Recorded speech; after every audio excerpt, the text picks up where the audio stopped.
그 나이면 은퇴조라는 말은 너무도 가볍게 던져졌다. 미국 서부의 작은 한인 교회 마당에서였다. 햇빛이 내려앉은 오후 커피를 들고 서 있던 한 미국 한인 은퇴자가 내게 그렇게 말했다. 당신 나이면 이제 은퇴 아닌가요?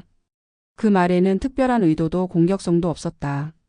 너무도 자연스러워서 오히려 더 날카로웠다. 나는 잠시 웃으며 고개를 끄덕였지만 그 순간 마음속 어딘가에서 무너지는 소리가 들렸다. 그 나이. 한국에서는 아직 현역이고 아직 불안하고 아직 준비 중이라고 말하는 그 나이였다. 그날 이후 머릿속에서 그 한마디가 계속 맴돌았다. 그 나이면 은퇴죠.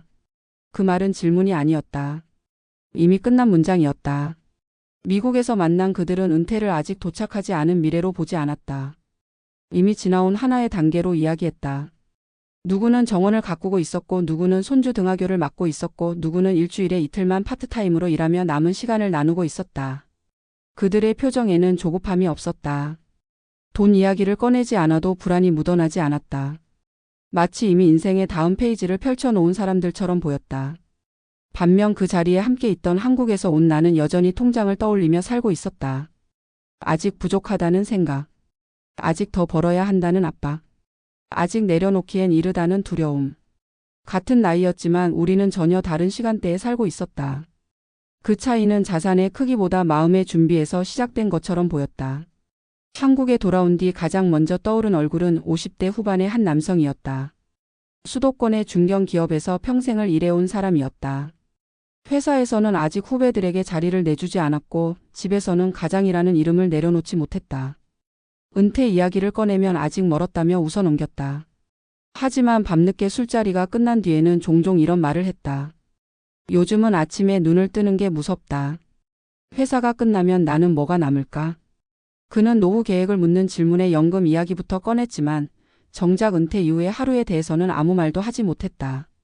일하지 않는 자신을 상상해 본 적이 없었기 때문이다. 그는 은퇴를 준비하고 있다고 생각했지만 사실은 은퇴를 미루고 있었던 것이다. 또 다른 사례는 60을 바라보는 부부였다. 남편은 정년을 앞두고 있었고 아내는 이미 전업의 시간을 오래 살아왔다. 두 사람은 은퇴를 앞두고 시골 생활을 고민하고 있었다. 도시를 떠나면 지출이 줄어들 거라는 막연한 기대 때문이었다.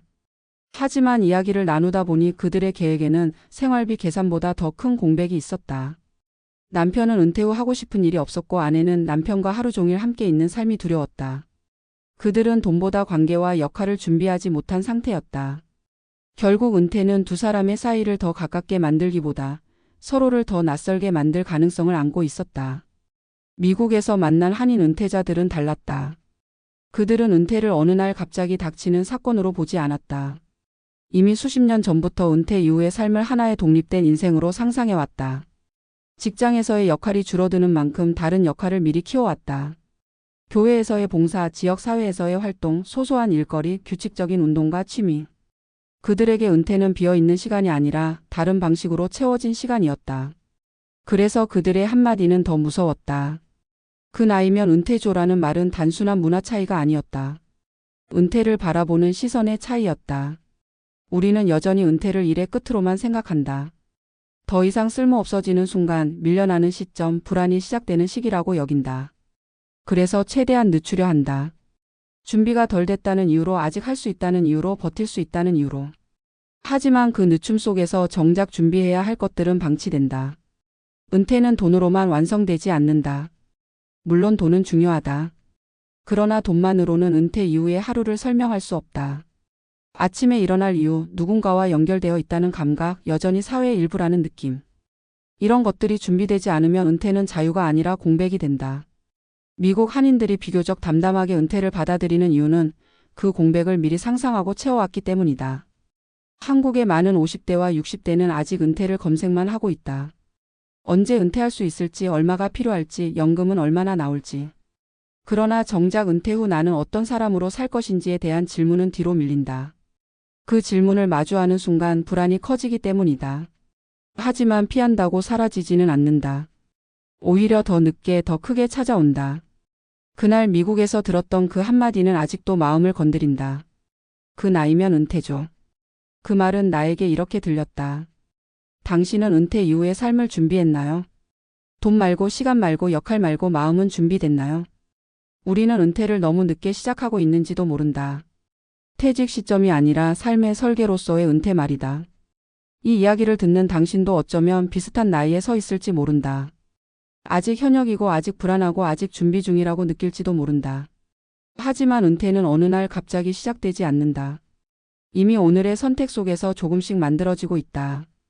일을 내려놓은 뒤에 나를 상상해 본 적이 있는지, 그 시간을 어떻게 보내고 싶은지, 누구와 어떤 관계를 이어가고 싶은지. 그 질문을 지금 던질 수 있다면 우리는 아직 늦지 않았을지도 모른다. 그 나이면 은퇴조라는 말이 더 이상 두려움이 아니라 담담한 사실처럼 들리는 나를 위해. 은퇴를 끝이 아닌 다음 장으로 맞이하기 위해. 우리의 노후 계획은 통장 밖에서부터 다시 써야 할지도 모른다. 앞선 이야기에서 우리는 한 문장의 무게를 마주했다. 그 나이면 은퇴조라는 말은 단순한 문화 차이나 개인의 인식 차이를 넘어 은퇴를 바라보는 구조 자체가 다르다는 사실을 드러냈다. 한국 사회에서 은퇴는 여전히 직장의 문이 닫히는 순간으로 정의된다. 일의 끝이 곧 삶의 축소로 이어질 것이라는 불안이 은퇴라는 단어에 겹겹이 붙어 있다. 그래서 많은 이들이 은퇴를 최대한 늦추려 하고 준비는 주로 돈의 문제로만 환원된다. 그러나 은퇴 이후의 삶을 조금만 깊이 들여다보면 돈만으로 설명되지 않는 영역이 훨씬 더 크다는 사실을 부정하기 어렵다.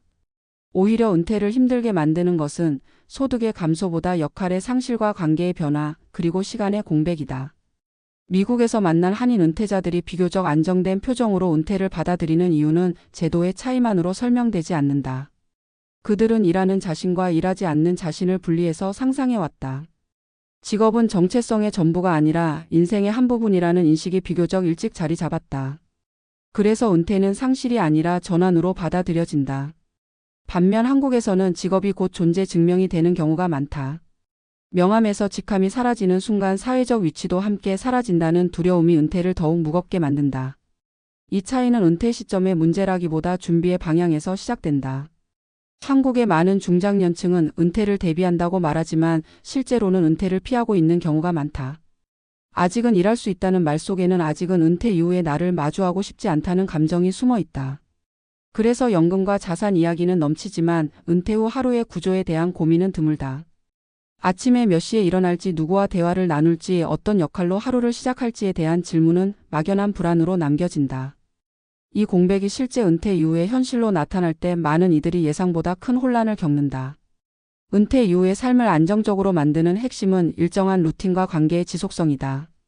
일이라는 강제적 구조가 사라진 자리를 무엇으로 채울 것인지에 대한 고민이 필요하다. 취미라는 단어로는 부족하다.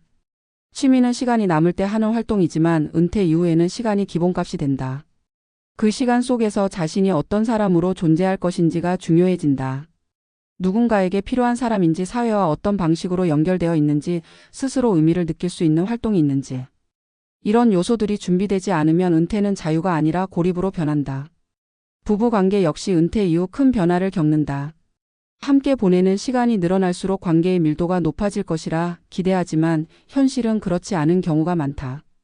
각자의 역할이 명확했던 시기에는 갈등이 표면화되지 않았던 부부도 은퇴 이후에는 사소한 일상에서 충돌을 경험한다. 이는 사랑의 문제가 아니라 구조의 문제다. 각자의 시간과 공간을 어떻게 존중할 것인지, 함께 있으면서도 각자의 세계를 유지할 수 있는지에 대한 합의가 필요하다. 이 역시 은퇴 이후가 아니라 은퇴 이전에 준비되어야 할 과제다. 은퇴를 늦게 시작한다는 말의 진짜 의미는 퇴직 시점이 늦다는 뜻이 아니다. 은퇴를 삶의 설계로 받아들이는 시점이 늦다는 뜻이다. 일하고 있는 지금도 우리는 이미 은퇴 이후의 삶을 준비하고 있다. 어떤 관계를 유지하고 있는지, 일 외에 나를 설명할 수 있는 언어가 있는지, 시간을 소비하는 방식이 아닌 시간을 살아가는 방식이 무엇인지. 이런 질문에 대한 답이 곧 은퇴의 질을 결정한다.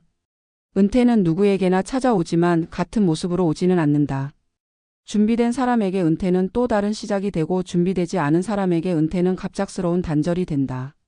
그 차이는 자산의 크기보다 인식의 차이에서 시작된다. 은퇴를 끝으로 보느냐, 전환으로 보느냐. 이 관점의 차이가 이후의 삶을 완전히 다르게 만든다. 이 글을 읽는 지금 이 순간에도 당신은 은퇴를 향해 가고 있다. 빠르거나 느리다는 기준은 없다. 다만 준비의 방향은 선택할 수 있다. 돈만을 쌓는 준비가 아니라 삶의 구조를 설계하는 준비. 역할을 하나씩 만들어 두는 준비. 관계를 돌보고 시간을 연습하는 준비. 이것이 함께 이루어질 때 은퇴는 두려움의 문장이 아니라 담담한 사실이 된다. 그 나이면 은퇴조라는 말이 더 이상 등을 서늘하게 만드는 경고가 아니라 자연스럽게 받아들일 수 있는 문장이 되기 위해 우리는 지금부터 은퇴를 시작해야 한다. 퇴직서를 쓰는 날이 아니라 오늘의 일상에서. 은퇴는 언젠가 닥칠 사건이 아니라 이미 진행 중인 과정이라는 사실을 받아들이는 순간 노후는 무너지지 않는다. 오히려 그때부터 비로소 단단해지기 시작한다.